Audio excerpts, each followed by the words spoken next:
सभासदों, माननीय अध्यक्ष जी,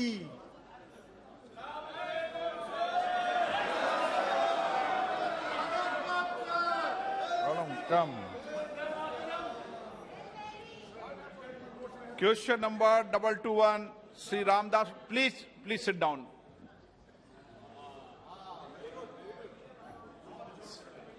Question number 221, Sri Ramdas. प्रश्न क्रमांक 221. Okay, already, please. उत्तर सभा पटल पर रखा हुआ। उत्तर After question number, please sit down. अध्यक्ष जी, अटल बिहारी वाजपेयी का एक सपना था कि ग्रामीण भाग के लोगों को शहर में जाने के लिए अच्छी सड़कें होना। मेरा मंत्री महोदय से एक प्रश्न है कि प्रधानमंत्री ग्राम सड़क योजना जो फेज 3 के अंतर्गत पूरे देश भर में और वर्धा लोकसभा क्षेत्र सहित जो लंबाई कार्य स्वीकृत किए हैं तथा पूर्ण करने का लक्ष्य सरकार के माध्यम से निर्धारित किया है, उसके अलावा जनता की भारी मांग को देखते हुए तथा सड़क व पुल कार्य पूर्ण करने के लिए क्या केंद्र सरकार प्रधानमंत्री ग्राम सड़क योजना फेज 3 के अंतर्गत अतिरिक्त लंबाई स्वीकृत करने का विचार करेंगी? माननीय अध्यक्ष महोदय, आपके माध्यम से मैं सदस्य को बताना चाहूंगी, खासतौर महाराष्ट्र में फेज 3 में 6,550 किलोमीटर, जिसमें पूरे महाराष्ट्र को उसमें स्वीकृत किया गया है, क्योंकि अभी फेज 1 फेज 2 वही पूरा नहीं बन पाया जिसको हमने 2022 अगस्त में लक्ष्य दिया है। जब वो पूरा हो जाएगा 3 फेज भी हमने लागू कर दिया है। आगे पहले इनको पूरे होने पर 25 तक पूरा होना है, इसके बाद हम सोचेंगे। Honourable member. और गत महीने वर्धा एवं अमरावती जिले में भारी वर्षा होने के कारण अनेक पुल और सड़कें बह गई है। भारी वर्षा से किसान लोगों का नुकसान भी हुआ है। तो क्या केंद्र सरकार भारी वर्षा एवं बाढ़ के हुए क्षतिग्रस्त सड़क और पुलों के तत्काल पुनर्निर्माण हेतु मंत्रालय के माध्यम से कोई नीति बनाने का विचार है? के माध्यम से मैं सदस्य को बताना चाहूंगी, क्योंकि प्रधानमंत्री सड़क योजना बनने के बाद राज्य सरकार को हम लोग दे देते हैं, उसकी मरम्मतीकरण, उसकी देखरेख राज्य सरकार की जवाबदेही होती है। राज्य सरकार उसमें देखे। श्रीमती बीवी Satyavati. Speaker sir, phase 3 of the Pradhan Mantri Gram Sadak Yojana was approved by the cabinet in July 2019 to give priority to facilities like Gramin agricultural markets, which are retail agricultural markets in close proximity to the farm gate. So through you, Speaker sir, can the Minister of Rural Development state the details of progress made to provide road connectivity to such Gramin agricultural markets, and also the limited involvement of Panchayat Raj institutions has been cited as a major challenge in the overall functioning of PMGSY. Can the Minister of Rural Development, through you, Speaker sir, state what steps are being taken to ensure greater involvement of such institutions, especially for interlinkage of villages under PMGSY? Thank you very much, sir. माननीय अध्यक्ष महोदय, यह phase 3 उन्हीं रोडों को लिया गया है जो बाजार को, स्कूल को, अस्पताल को, ऐसे रोडों को ही इस बार उच्चीकरण में लिया गया है। और यदि कहीं सांसद महोदय के क्षेत्र में कोई ऐसी समस्या है तो हम प्रदेश सरकार से आग्रह करके जरूर एक उसको करें। Doctor T Sumadhi. Thank you very much, Speaker sir. I would like to request through you the Minister, as per the data available on the PMGSY website, in the year 2022, none of the 275 sanctioned road projects were taken up in Tamil Nadu. What have been the reasons for non-completion of the targets, and what does the Ministry aim to do in this regard? And also, I would like to request one more point, one more question, sir. Map holes are very dangerous, potholes. And recent tech-based solutions are being developed to map the potholes on damaged roads. What steps have been taken by the union government to activate these solutions? Thank you. मंत्री जी आप देना चाहते हैं? मंत्री जी आप देना चाहते हैं? आप जवाब देना चाहते हैं? नहीं। माननीय अध्यक्ष महोदय, माननीय सदस्य ने जो सवाल उठाए हैं फेज 3 और फेज 1 और फेज 2, मुझे जो फेज 1 और फेज 2 सड़कें बनने के बाद हम राज्य सरकार को सुपुर्द कर देते हैं। राज्य सरकार की जवाबदेही होती है गड्ढे वगैरह भरना, मरम्मतीकरण करना, और यदि कहीं से शिकायत आती है तो उसके लिए हम जांच समिति बना करके भेजते हैं जांच के लिए। और आप अपने फेज 1 और फेज 2 दोनों को यदि मैं देखूं तो पहले फेज में मैदानी क्षेत्रों में 500 से अधिक संख्या वाले संपर्क विहीन बसाटों को जोड़ा गया था। दूसरे उसमें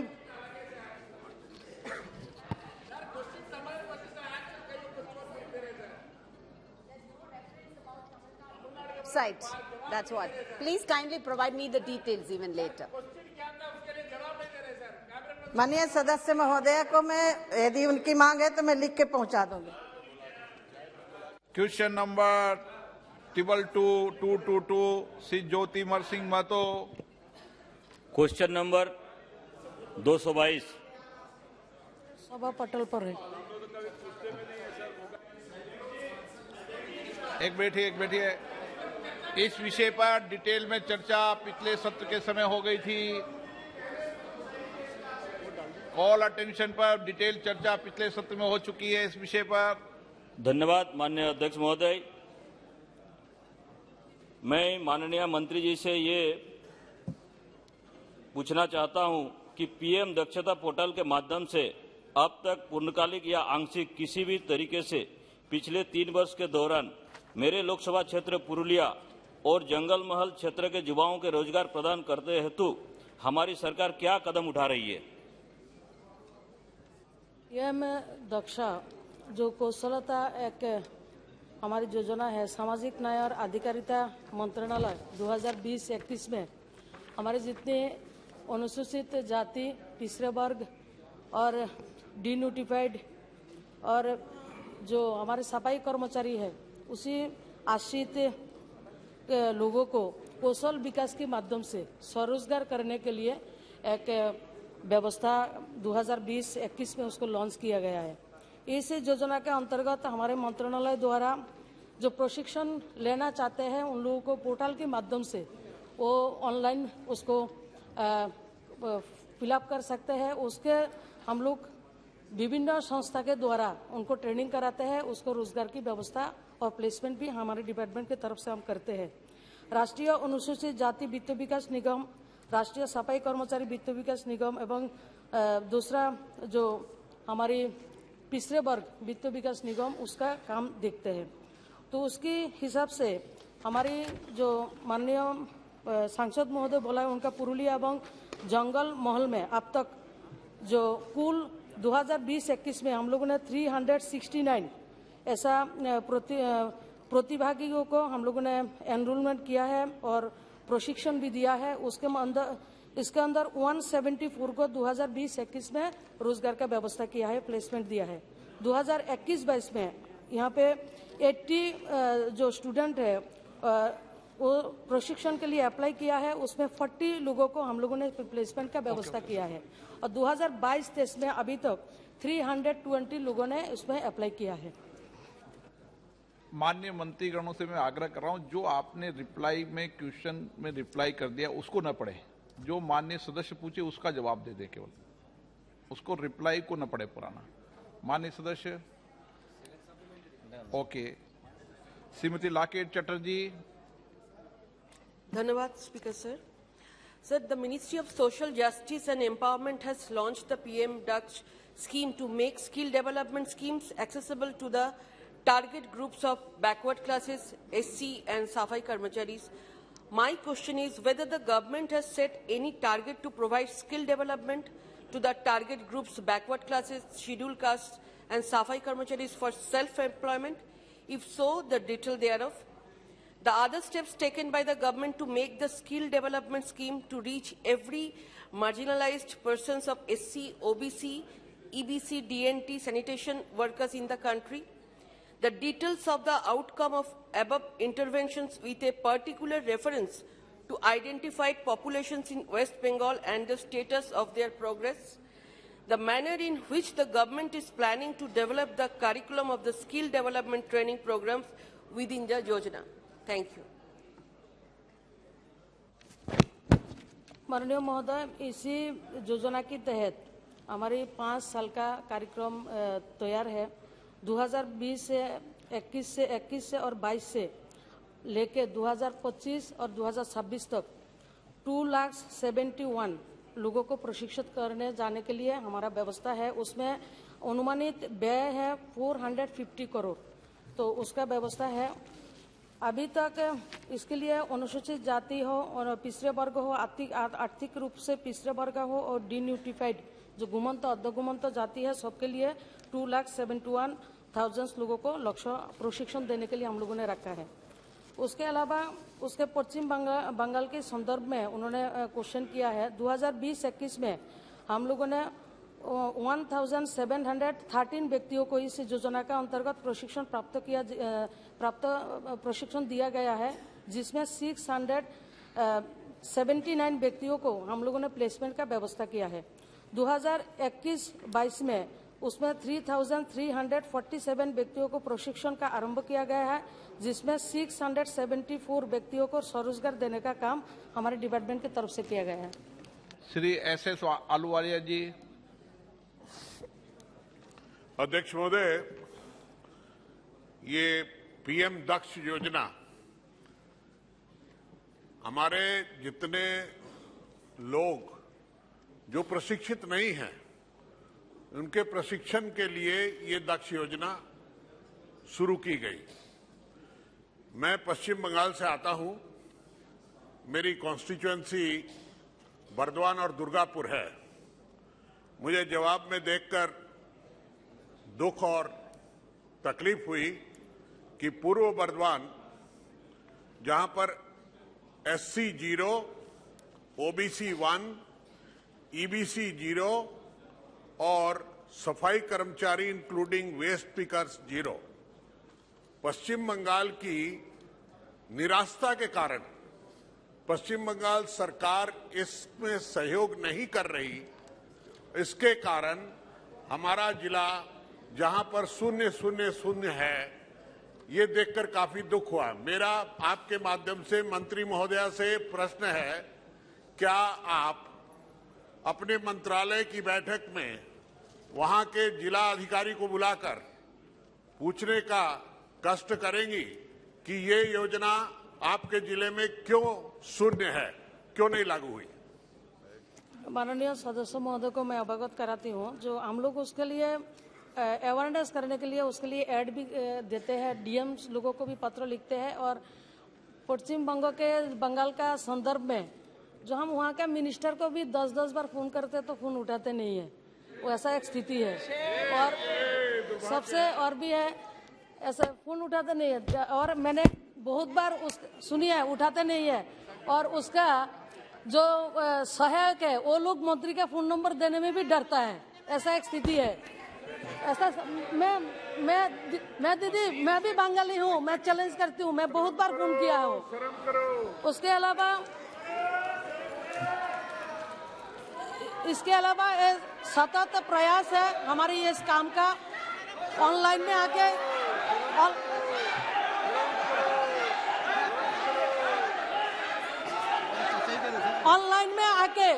कोई भी व्यक्ति उसका स्वरोजगार योजना का फायदा उठाने के लिए, उसका ट्रेनिंग के लिए पर्चा भर सकते हैं। और हम लोगों ने 37 जो संस्था है उसका ट्रेनिंग के लिए हम काम करते हैं। और पश्चिम बंगाल के लिए पूरा देश भर में माननीय प्रधानमंत्री भी चाहते हैं जो आर्थिक रूप से पिछड़े वर्ग है, अनुसूचित जाति है, जो घुमंत जाति है, अर्ध घुमंत जाति है, सब लोगों को रोजगार मिले, उसको प्लेसमेंट मिले, इसीलिए PM दक्ष का लॉन्च किया गया है।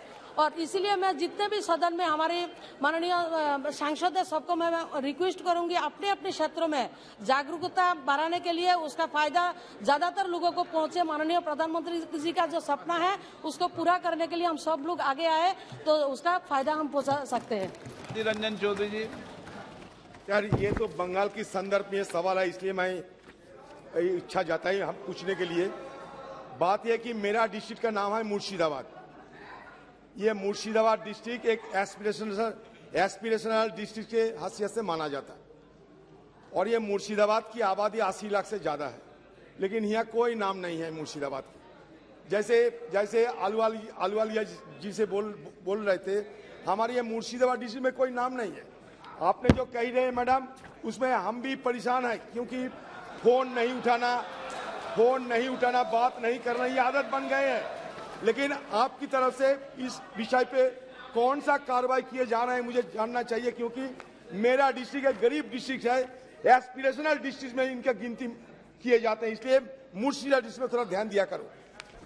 हमारे जो इतना लाभार्थी है पीएम दक्ष पोर्टल में आके उसका ऑनलाइन उसको फॉर्म फिलअप कर सकते हैं और जो जगह में नियर बाई कोई हमारे संस्था है हम उसको ट्रेनिंग दिलाते हैं। ट्रेनिंग देने के बाद एससी वेलफेयर से लेके ओबीसी वेलफेयर से लेके हमारे जितने भी सफाई कर्मचारी वेलफेयर है वहां से उसको ऋण देके उसको स्वावलंबी बनाने के लिए हम काम करते हैं। और मुर्शिदाबाद के संदर्भ में कोई हल्ला नहीं करना मैं रिक्वेस्ट करती हूँ। मुर्शिदाबाद में हम लोग पिछले 1 साल में मंत्री बनने के बाद वहाँ पे एक वो करने के लिए जो हमारा दिव्यांगजन और सीनियर सिटीजन के लिए अप्लायंसेस बांटने के लिए मैंने 3 बार कोशिश किया, हमको बोला नहीं करने के लिए। 16,000 लोगों को हम लोगों ने असेसमेंट करके रखा है। आप लोग जब भी हम लोगों को बोलेंगे 16,000 लोगों को 12 करोड़ रुपया का सामान अप्लायंसेस बांटने के लिए माननीय प्रधानमंत्री जी का दिव्यांगजन और जो सीनियर सिटीजन है उनको आगे ले जाने के लिए उनका जो सोच है उसको करने के लिए कोशिश करते हैं, लेकिन वेस्ट बंगाल से हम लोगों को मदद नहीं मिलता। मदद करिए, हम करने के लिए तैयार है। Shri Anupur 223 question number 223 Shri Anumula Revanth Reddy. माननीय मंत्री जी। उत्तर सभा पटल पर रख दिया गया है। Shri Dushyant Singh ji. Speaker sir, Speaker sir, in last 2 years there was a pandemic, the COVID pandemic, COVID-19. We need a greater collaboration between research and human health and animal health. About 1.6 billion people have cattle. This translates to about 280 million farmers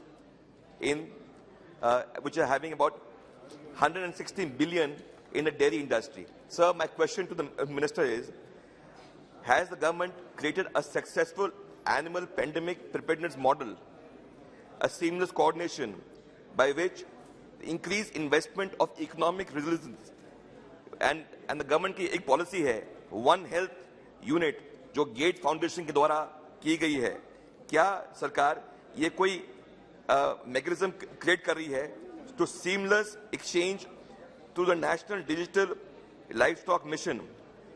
sir, इसमें आप क्या करने जा रहे हैं? और जो राजस्थान से मैं आता हूं, हमारे प्रांत में वर्तमान में लंपी स्किन डिजीज का बड़ा माननीय सदस्य शॉर्ट में क्वेश्चन।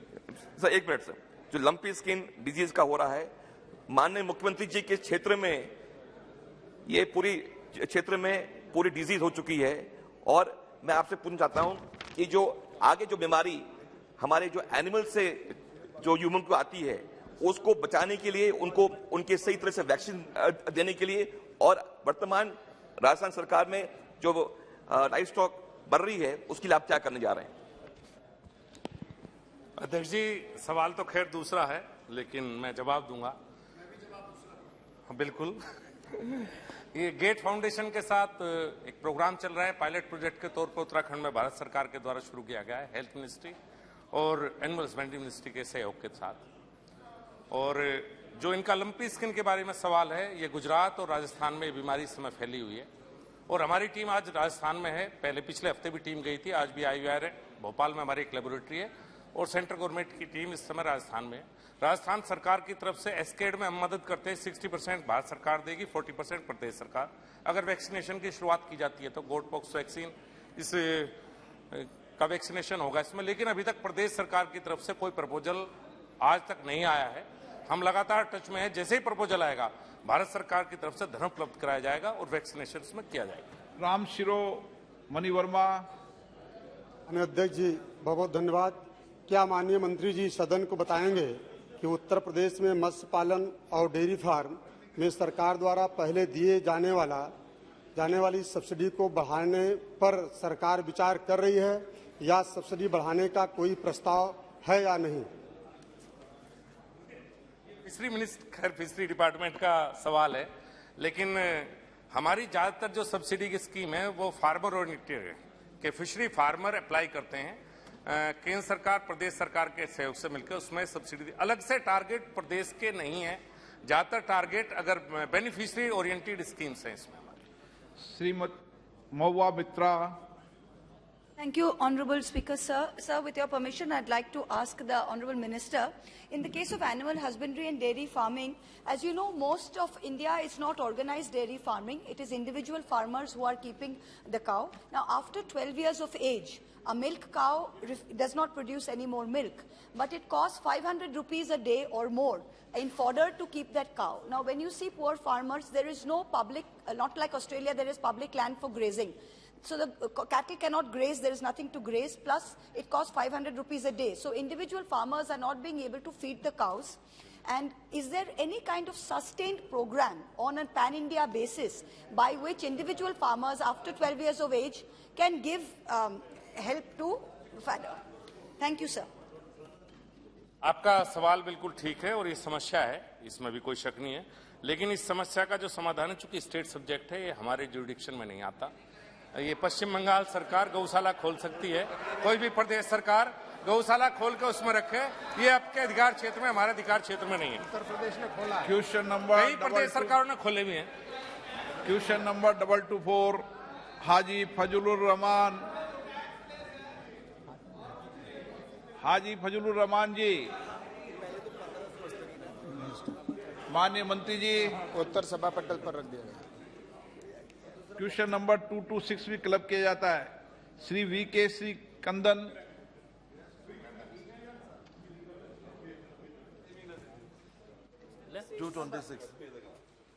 माननीय मंत्री जी 226 पर उत्तर सभा पटल पर रखा हुआ, रख दिया गया। माननीय सदस्य।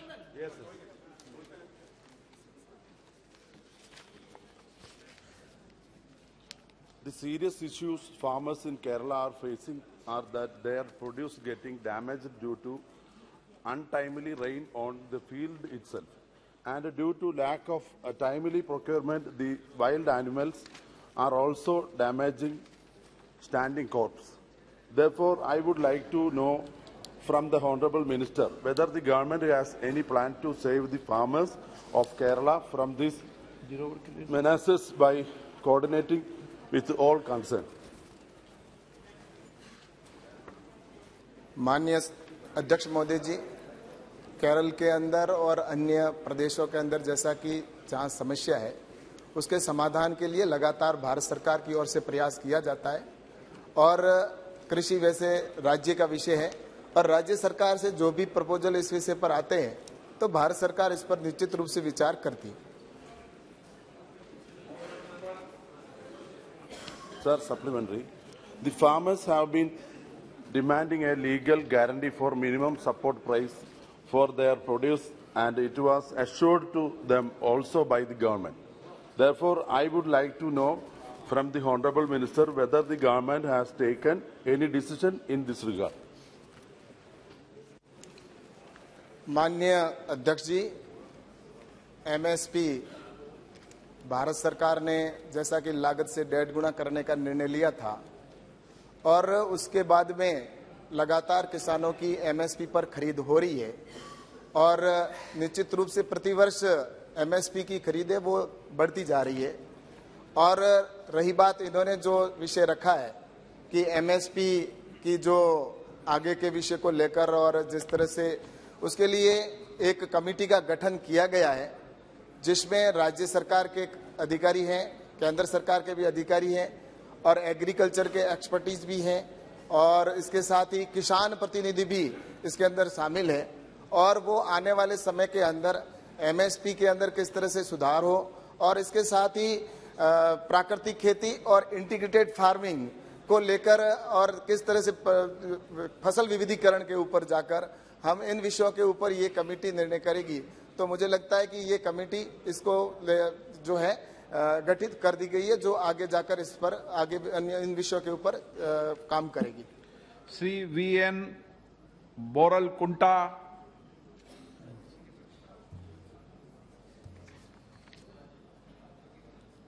जगदम्बा पाल जी। देखिए, मैं आपका आभारी हूं कि माननीय मंत्री जी ने इस उत्तर को 9 पेज में जवाब दिया है। तो काफी योजनाएं देश की, धन्यवाद, हो गया ना। मैं केवल 9 के बाद तो संतुष्ट हो गए होंगे आप। मैं जानना चाहता हूं कि इन योजनाओं में चाहे सब्सिडी 1,51,000 दी गई, लेकिन उत्तर प्रदेश में जो सामान्य वर्षा है उससे इस बार 65% बारिश कम हुई है। सारे सदस्य उत्तर प्रदेश के बिहार की जोड़े और जिसके नाते खरीफ की फसल की बुआई बहुत कम हुई है।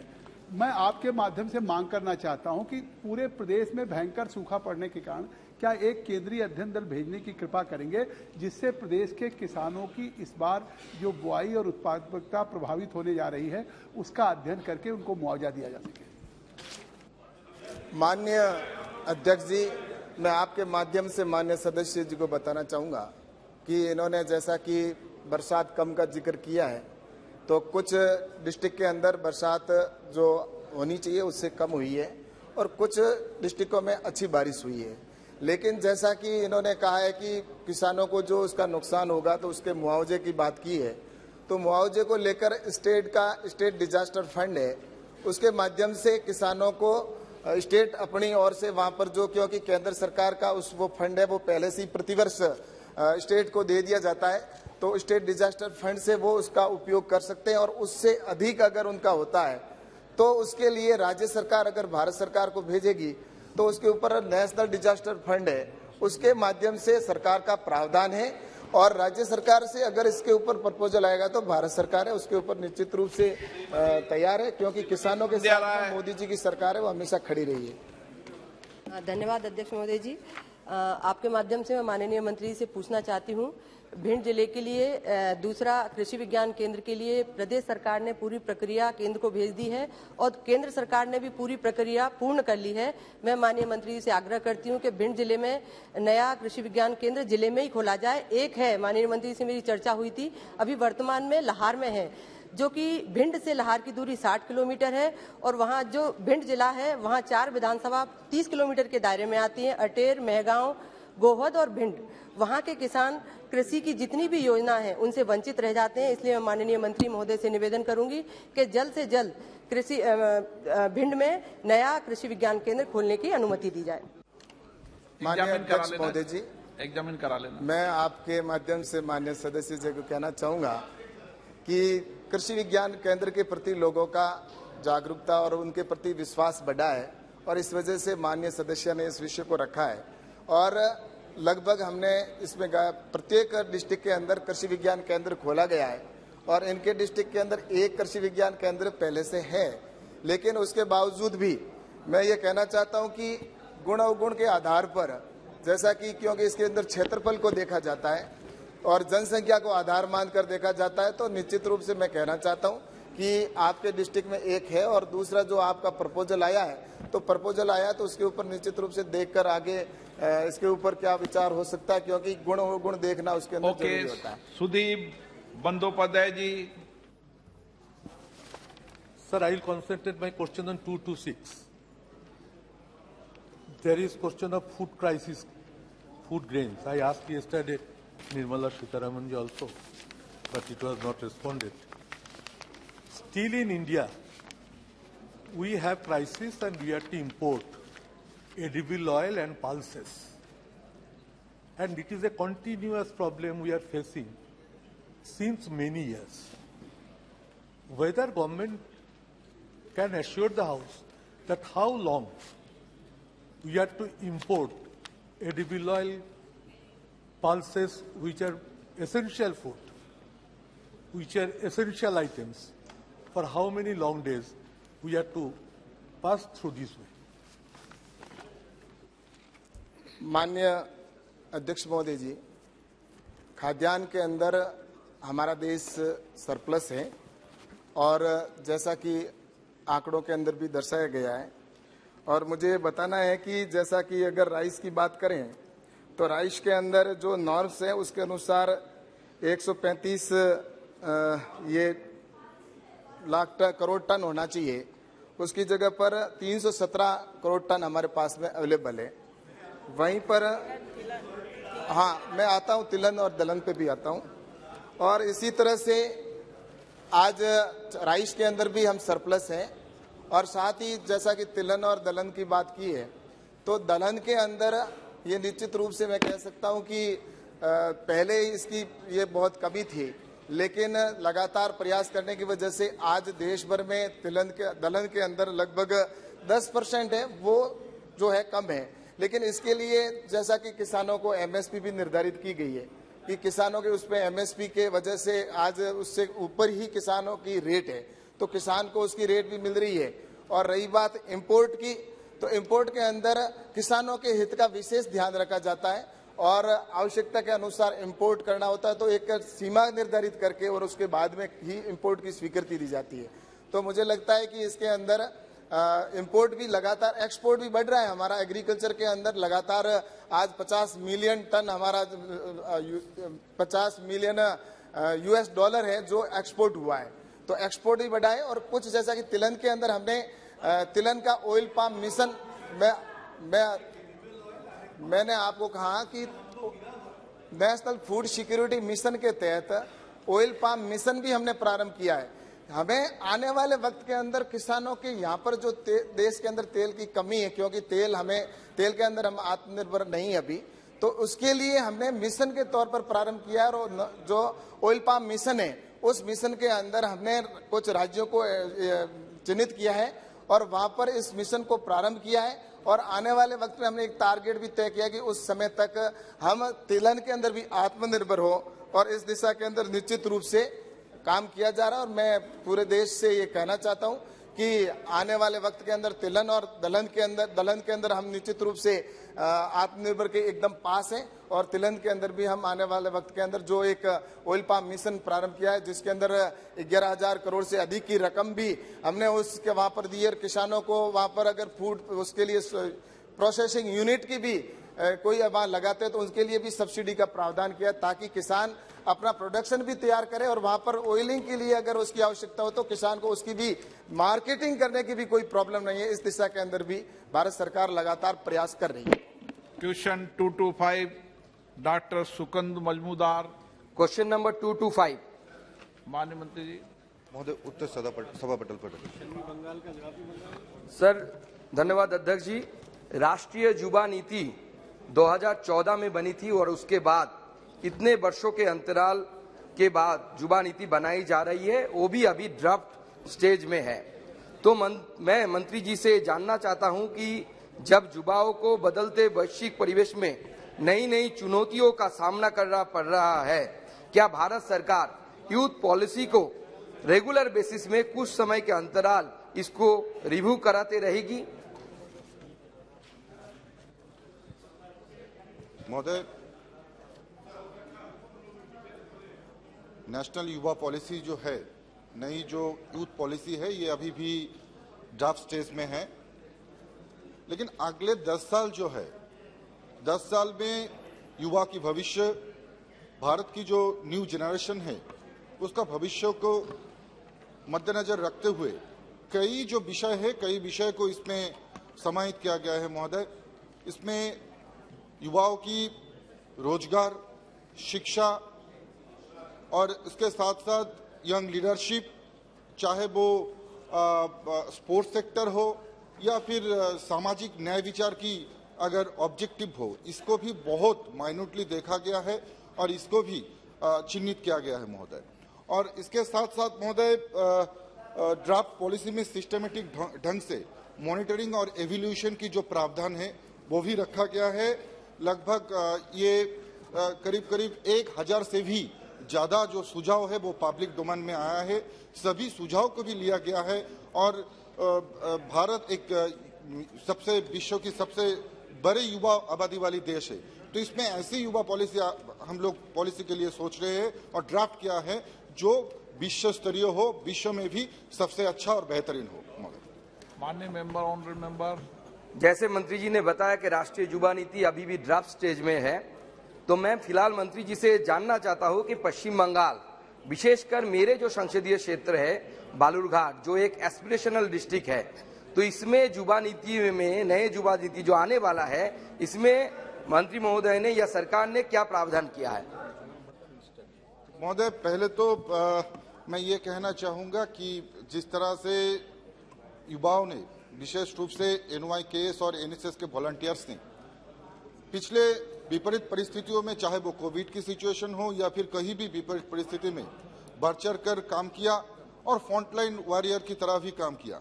लेकिन वेस्ट बंगाल में महोदय अभी मैं ये बहुत ही दुख के साथ कहना चाहूंगा कि यहाँ पर सिर्फ माननीय संसद ही नहीं, बहुत सारा संसद महोदय है जिन लोगों का क्षेत्र में अभी तक हम लोगों ने NYKS का जो वॉलंटियर्स है वो उसका रिक्रूटमेंट नहीं कर पाए, क्योंकि राज्य से जो सहयोगिता का हम लोग प्रत्याशा करते हैं वो उस तरह से नहीं मिल पाते हैं। बल्कि पूरा भारत में हर एक स्टेट में अभी तक ये कंप्लीट हो गया है, लेकिन पश्चिम बंगाल के क्षेत्र में हम लोगों को काम करने में प्रॉब्लम हो रहा है। अभी तक NSS का जो फंड हम लोग फिर से रिव्यू नहीं कर पाए हैं, क्योंकि अभी तक स्टेट से जो UC यूटिलाइजेशन सर्टिफिकेट आने वाला है महोदय, अभी तक नहीं आया है। तो मैं माननीय सांसद के भी ये बताना चाहूंगा और उसके साथ साथ वेस्ट बंगाल से बहुत ही वरिष्ठ सांसद महोदय यहाँ पर उपस्थित है, सभी लोगों को कहना चाहूंगा कि अपनी राज्य सरकार को भी कहिए थोड़ा सहयोग दे, और सिर्फ माननीय सांसद महोदय की जो क्षेत्र है, संसदीय क्षेत्र, उसमें ही नहीं बल्कि आप लोगों का क्षेत्र में भी हम लोग यूथ को बढ़ चढ़ कर हम लोग आगे ले आ पाए और वो लोग भी फ्रंट लाइन में काम कर पाए, इसका प्रार्थना करते हैं। राजवीर सिंह।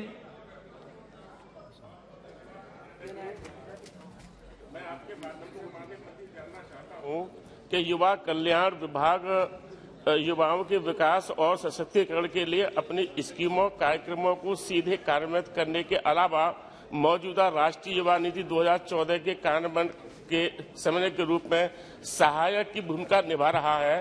मैं माननीय मंत्री जानना चाहता हूं, जो समन्वय के रूप में कितने ग्रुपों को लाभ हुआ है और उत्तर प्रदेश और मेरी लोकसभा एटा में कोई डेटा उपलब्ध है? अगर है तो ये कब तक उपलब्ध करा पाएंगे? धन्यवाद। महोदय, जैसे कि हमने बताया कि अभी भी ये जो पॉलिसी है, यूथ पॉलिसी है, अभी भी ड्राफ्ट स्टेज में है और इसमें लगभग 1000 से भी ज्यादा लोगों का सुझाव लिया गया है कि किस तरह से इसको और बेहतर बनाया जाए। और जिस तरह से युवा मंत्रालय काम कर रहा है वो मेनली NYKS और NSS वॉलंटियर्स के द्वारा ही हर एक राज्य की जो हर एक क्षेत्र है, चाहे वो जिला हो या फिर डिस्ट्रिक्ट या फिर ब्लॉक, हर एक ब्लॉक में 2 NYKS का जो वॉलंटियर्स रहता है, उसके साथ साथ बहुत सारा यूथ क्लब भी उसके साथ जुड़ा रहता है। इसका जो माननीय संसद महोदय ने जो अपना क्षेत्र का डाटा जो मांगा है, मैं जितना जल्द हो सके मैं उसका उपलब्ध कराने का प्रयास करूंगा। Shri Prasoon Banerjee. Sir, thank you to give a chance to ask something our minister. It's a wonderful place. Sir, एक हम बताने चाहते हैं, हमारा साई है स्पोर्ट्स अथॉरिटी इंडिया, बंगाल में जो है उसका हालत बहुत खराब। बंगाल में हम देखे हैं बहुत खराब, इसीलिए खाना खराब, मैदान खराब हो गया। इतना अच्छा था, वेरी नाइस था, वो थोड़ा खराब में है। तो हम विनती करेंगे आपका भीतर से मिनिस्टर साहब को, वो बंगाल का है, वो जाके थोड़ा सर्वे करे, क्या बेड भी खराब है गया, इतना अच्छा था, कोई बात नहीं। हम आपको विनती करते हैं, जो मिनिस्टर है वो आप जाके थोड़ा साई को, ये साई से करीब बहुत बड़ा बड़ा प्लेयर निकाला, उसी वजह से sports of India slightly going down. हम आपको रिक्वेस्ट करते हैं। थैंक यू महोदय। मैं वरिष्ठ संसद महोदय को बहुत बहुत धन्यवाद देना चाहूंगा। विषय तो यूथ वाला हो रहा है, लेकिन स्पोर्ट्स का क्वेश्चन उन्होंने पूछ लिया तो मैं उनका जवाब भी देना चाहूंगा। महोदय, पूरा देश में 23 एनसीओई है, नेशनल सेंटर ऑफ एक्सीलेंस, और 68 एसटीसी है। तो बंगाल में एक एनसीओई है जो कलकत्ता में है, जिनका जिक्र इन्होंने किया है, और एक एसटीसी भी है जलपाईगुड़ी जिले में है, और भी एसटीसी का जो है उसका भी काम दुर्गापुर में भी है। तो ये जलपाईगुड़ी वाला जो एसटीसी है, मैं इसका थोड़ा जिक्र करना चाहूंगा, क्योंकि लास्ट कोविड जो सिचुएशन था उसमें स्टेट गवर्नमेंट ने उसको क्वारंटाइन सेंटर के हिसाब से व्यवहार किया था। लेकिन महोदय, दुख की बात यह है कि बहुत दिन केंद्र से, मंत्रालय से चिट्ठी भेजने के बावजूद भी करीब 1-2 महीना पहले इन्होंने ये सेंटर को फ्री किया, लेकिन क्वारंटाइन सेंटर चलाने के दौरान जो उसका जो व्यवस्था को जो खराब कर दिया, राज्य सरकार की तरफ से उसका कोई भी सहयोगिता महोदय नहीं मिला। और इन्होंने जिक्र किया जो कोलकाता में उपस्थित जो साई सेंटर की, मैंने अभी कुछ दिन पहले उसका दौरा किया था, और उसका जो व्यवस्था है, जो खामियां वहां पर हुआ है, उसका उल्लेख मैं मंत्रालय में दे दिया, और उसका जो आधिकारिक है वहां पर जो आधिकारिक है उसके लिए उपयुक्त जो करना है वो बहुत जल्दी करेंगे। Shri IB Eden. Thank you, sir. Sir, the usage of drugs among students and youth has been increasing day by day. Sir, the availability of most modern synthetic drugs near to the school and college campuses and certain lobbies which is promoting the drugs has been a big social menace. Does the National Youth Policy, draft policy, focuses emphasis on proper awareness, how the usage can be brought down more than alcohol? Synthetic drugs have been very common among young people. So there is an organization in my state called Venda. Venda is a Malayalam word which means say no to drugs. It is working in many urban cities like Bangalore, etc. So all these NGOs who are involved for the anti-campaign, anti-drug campaign will be promoted. Is there a proper policy, a section included in the National Youth Draft Policy? महोदय, जैसे कि हमने बताया कि ये जो youth policy है ये अभी ड्राफ्ट स्टेज में है, लेकिन जैसे हम लोगों ने पब्लिक डोमेन से जो सुझाव मांगा था उसमें 1000 से भी ज्यादा सुझाव आया है, और उसमें जिससे माननीय संसद महोदय ने जो विषय की उत्थापन किया, जो यूथ में बहुत ही एक बड़ा प्रॉब्लम है और इनका क्षेत्र में भी है कि ड्रग्स का जो प्रचलन है वो यूथ में हो रहा है, तो इसके विषय में भी करीब 100 से ज्यादा सुझाव महोदय आया है, और वो सभी सुझाव को बहुत माइन्यूटली देखते हुए उससे भी संग्रहित किया गया है, और कैसे यूथ पॉलिसी अपग्रेडेड कर सके इसी के लिए काम भी चल रहा है महोदय, और बहुत जल्दी इसका इम्प्लीमेंटेशन भी कर दिया जाएगा। Question number 227 doctor Kalanidhi Veeraswamy. माननीय मंत्री जी। Sir, statement placed on the table of the House, sir. Honorable member. Sir, thank you very much, sir. Sir, India has one of the largest coastlines, sir, extending to about 7,000 kilometers or more. And there are several lakhs of marine fishermen. And several of them risk their lives and put India on the map, where we are the second largest industry when it comes to fisheries, sir. Taking this into account, we have this Kisan Credit Card Scheme. The name itself suggests that it's a loan for farmers. So we have statistics which involves all the farmers and fishermen all together, and the amount given is about 1.6 lakhs is what the limit is, where they can take without any kind of a collateral, sir. I would request if a separate department or a credit card scheme in the name of a fisherman's credit card scheme can be brought in for the benefit of these fishermen, and the limit can be extended to maybe 20 lakhs, because the requirements of these fishermen for investment, for equipment, and to purchase a boat and all those things are much higher than farmers, where for an acre of land a farmer may be able to do with 1.6 lakhs, sir, but a fisherman will require more.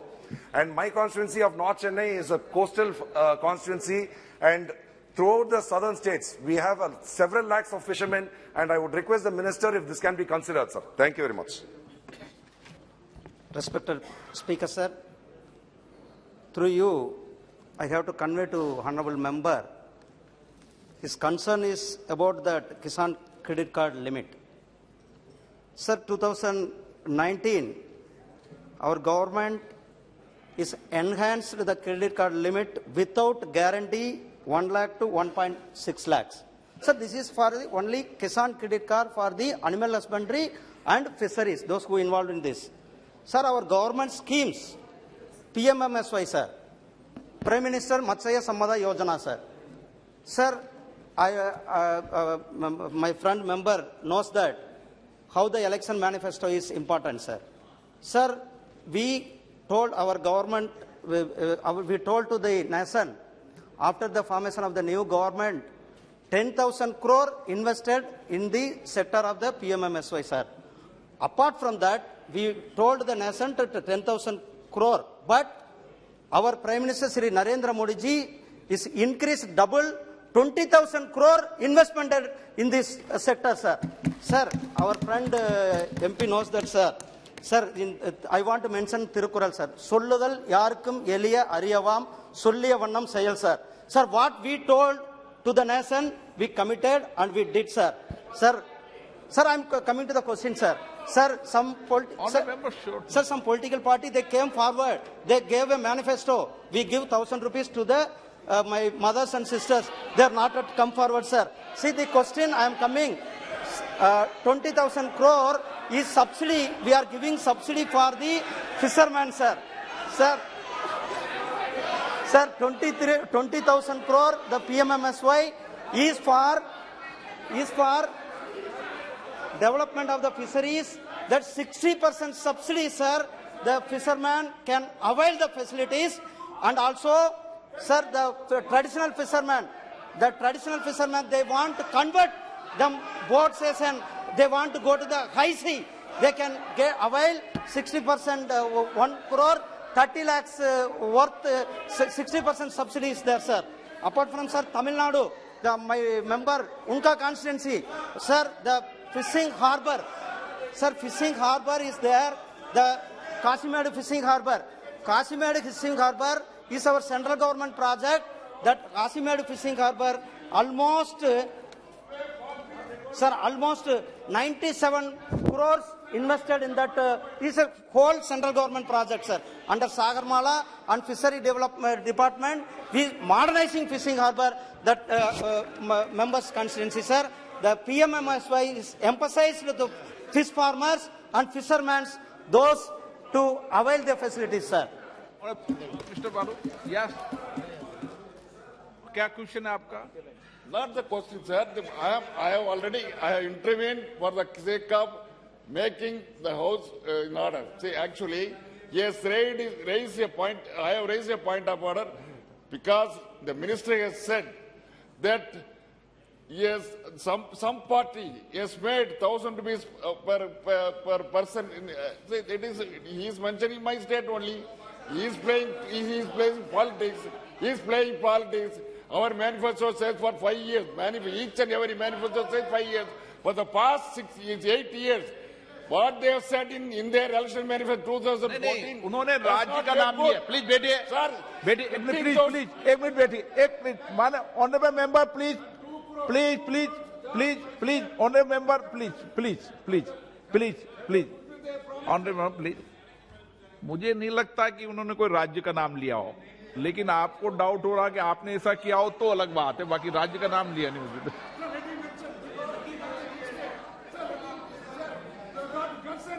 लिया है क्या मंत्री जी आपने राज्य का नाम?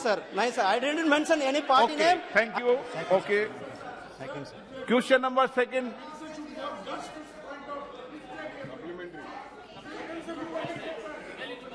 उन्होंने on record के लिए आपके राज्य का नाम नहीं लिया है. सर, आपने ऐसी घोषणा की थी क्या? आप तो डाउट कर रहे हैं. नो. सर नहीं, उन्होंने नहीं लिया. सर, कला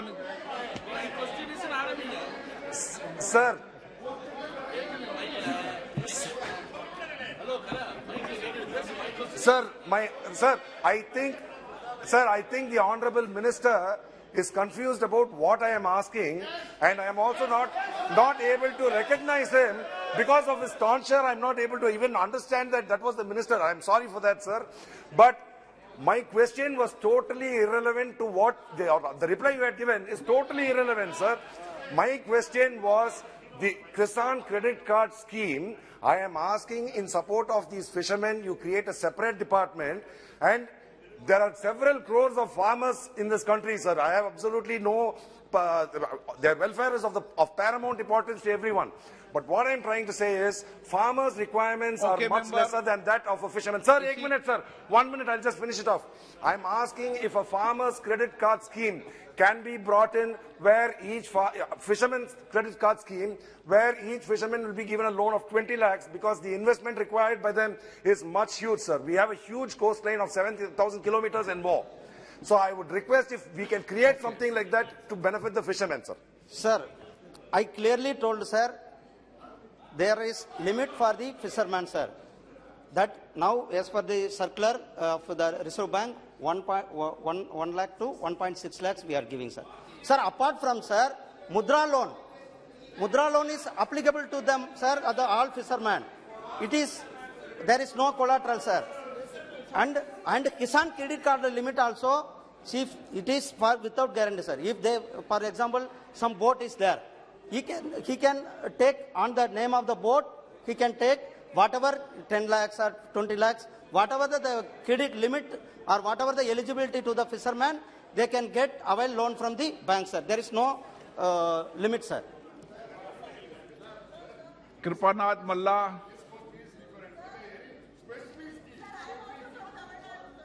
Srimati Supriya Sule. Sir, thank you very much. Sir, in the reply, this question is about Kisan credit card scheme. And the Honorable Minister, in the reply, has said the detail of the loan amount outstanding in respect of the KCC. So if consistently you see the total amount has consistently gone up.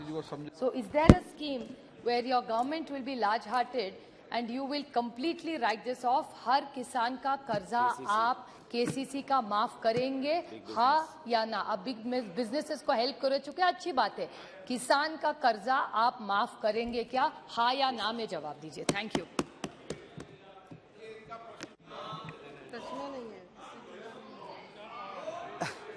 So this, madam, sir, already the Kisan credit card, through Kisan credit card, including fisheries and animal husbandry, this 3,72,537 crores is disbursed as a loan, sir. This is the loan amount disbursed for the Kisan, and this is fisherman and animal husbandry including, sir. So, madam question, madam asked in Hindi, sir. Sir, the question is that will you write this off? It's consistently the outstanding is increasing, which is your reply is saying. So would you be magnanimous and write off this loan and help the farmers? Because I'm very confused. Because one time you are saying there's doubling of income of farmers. So if farmers' income is getting doubled, then it's not reflecting in this reply, is my question. Thank you. नमस्कार sir, माननीय अध्यक्ष महोदय, इसमें KCC को लेकर confusion चल रहा है, ऐसा मेरा मानना है. मैं इसलिए माननीय सदस्य ने जो बताया आउटस्टैंडिंग का और केसीसी का, उसके बारे में सारे सांसदों को और इस सदन के माध्यम से पूरे देशवासियों को मैं बताना चाहता हूं कि जो केसीसी था वो सिर्फ किसानों के लिए था. हमारे प्रधानमंत्री जी ने वही केसीसी स्कीम फिशरमैनों को और एनिमल हस्बेंड्री के लोगों को देने का प्रावधान किया है. मैं आपको बता रहा हूं, आप सुनिए, मेरे सुनने के बाद आप बताइए, मेरे सुनने के बाद आप पूछिए. आप तो जवाब दीजिए. मुझे सुन लीजिए, उसके बाद बताइए. जो केसीसी का जो मकसद है वो किसानों को इंस्टीट्यूशनल क्रेडिट मिले, इसी के आधार पर और इसी भावना के साथ इनको भी एक्सटेंड करने का निर्णय प्रधानमंत्री जी ने लिया. और इसी के चलते अब 1,60,000 तक की केसीसी बिना कोलेट्रल फिशरमैन को और एनिमल हस्बेंड्री के किसानों को दिया जाएगा. उसी में है, मगर आप जो बता रहे हैं उसी में इस केसीसी में बेनिफिट क्या है वो पहले जान लीजिए. उसमें बेनिफिट ये है कि जो किसान प्रॉम्प्ट रीपेमेंट कर देगा तो उसमें इंटरेस्ट सबवेंशन भारत सरकार की ओर से देने का बेनिफिट उसके साथ शामिल है, वो केसीसी में है। वो जो आप इंटरेस्ट का बात इसमें बताया गया है, वो जो किसानों को केसीसी के अलावा जो ऋण मिल रहा है उसी के संदर्भ में है। इसी की आपको स्पष्टता होनी चाहिए। जो किसान केसीसी लेगा और उसको प्रॉम्प्ट रीपेमेंट करेगा तो भारत सरकार की ओर से उनको 3% का इंटरेस्ट सबवेंशन भी दिया जाएगा और कई राज्य सरकारों ने और भी 4% घोषित करके रखा है। तो कई राज्यों में 0% से भी किसानों को ऋण मिल रहा है और इसी तरह से फिशरमैनों को और एनिमल हस्बेंड्री के लोगों को बिना जमीन से भी, बिना कोलेट्रल से भी ये लोन उपलब्ध कराने का निर्णय प्रधानमंत्री जी ने इन लोगों के हित में लिया है। श्री कृपानाथ मल्ला, मैं आपको बताऊं, 1 मिनट विराज है।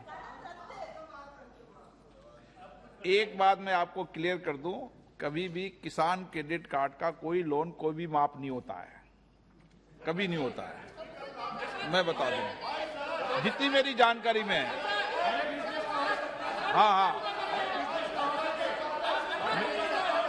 मेरी जानकारी के अनुसार। चलिए कृपानाथ मल्ला, आप क्या कहना चाहते हैं? मुझसे बात करना, बताओ किसी सरकार ने आज तक किसान क्रेडिट कार्ड पर लोन माफ किया है क्या? मेरे सवाल का जवाब। चलिए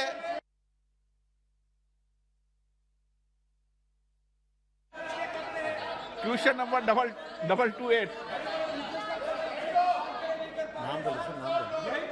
नो प्लीज।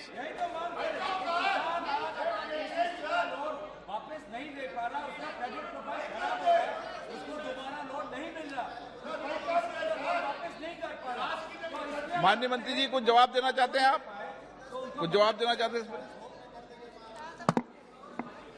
सर, ये किसान क्रेडिट कार्ड जो फिशरमैनों को और एनिमल हस्बेंड्री में जो एक्सटेंड किया गया है, वो तो अभी सर स्प्रेड भी नहीं हुआ है। अभी फिशरमैनों, अरे आप यूं ही करते रहे। 50 साल में दिया नहीं, दिया नरेंद्र मोदी ने, और उस पर आप सवाल करते रहते हो। ऐसे ऐसे हाथ करने से क्या होता है? अभी ऐसे हाथ करने से कुछ नहीं होता। दिया नहीं है, नरेंद्र मोदी ने दिया। अभी सर इस पर तो लोगों को देने के लिए कोशिश चल रही है, अभी लोगों ने लिया ही नहीं है। अभी तो मिलने की शुरुआत हुई है, अभी शुरुआत हुई है। ये किसान क्रेडिट कार्ड किसानों का और इनको मिला के कर रहे हैं। ऊंचे आवाज के बोलने से किसानों का, फिशरमैनों का हित नहीं हो सकता। ये करने से कुछ नहीं होता, ऐसे करने से कुछ नहीं होता। देना पड़ता है और ये नरेंद्र मोदी जी ने दिया है।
संजय मांडलिक,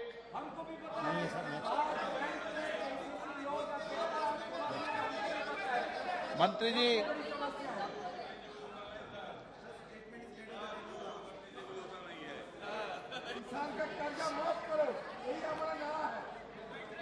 श्री रंग अप्पा बाड़ने,